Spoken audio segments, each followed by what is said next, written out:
21 মে থেকে শুরু হবে ট্রেনের অগ্রিম টিকিট বিক্রি। দেওয়া হবে 31 মের টিকিট। অনলাইনে সকাল 8টা থেকে দেওয়া হবে পশ্চিমাঞ্চলের টিকিট, আর দুপুর 2টা থেকে পূর্বাঞ্চলে। এবার 5 জোড়া স্পেশাল ট্রেন চলবে বলে জানান সড়ক ও রেল উপদেষ্টা ফাউজুল কবির খান। তিনি জানান, সড়কে ঈদ যাত্রা নির্বিঘ্ন করতে সব ধরনের প্রস্তুতি নেওয়া হয়েছে। অতিরিক্ত ভাড়া আদায় ও চাঁদাবাজি বন্ধে কঠোর থাকবে আইন শৃঙ্খলা বাহিনী। রিপোর্টে জানাচ্ছেন মাহবুব কবির চপল।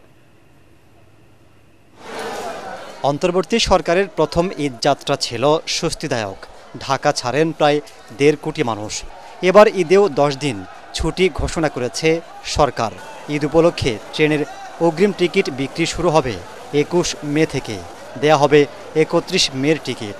27 মে পর্যন্ত দেয়া হবে 6 জুনের টিকিট। এবারও সব টিকিট বিক্রি করা হবে অনলাইনে।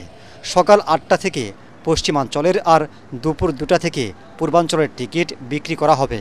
প্রথমবারের মতো কোরবানির পশু পরিবহনে 3টি বিশেষ ট্রেন চলবে।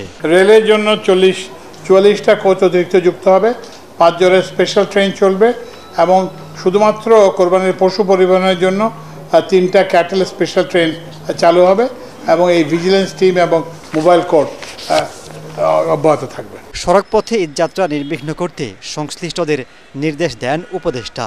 জানান, মহাসড়কে কোনো পশুর হাট বসবে না। অতিরিক্ত ভাড়া আদায় ও চাঁদাবাজি বন্ধে কঠোর হুঁশিয়ারি দেন তিনি। যে কোনো ধরনের অনিয়ম কিংবা চাঁদাবাজি কিংবা যে কোনো ধরনের অভিযোগ আপনারা সংশ্লিষ্ট কর্তৃপক্ষকে দেবেন। আমাদের সকল সংশ্লিষ্ট কর্তৃপক্ষকে নির্দেশনা দেওয়া আছে, পুলিশ থেকে শুরু করে আইন শৃঙ্খলা বাহিনী সবাইকে নির্দেশনা দেওয়া আছে যাতে করে এগুলোর ক্ষেত্রে কুইক রেসপন্সটা দেওয়া যায়।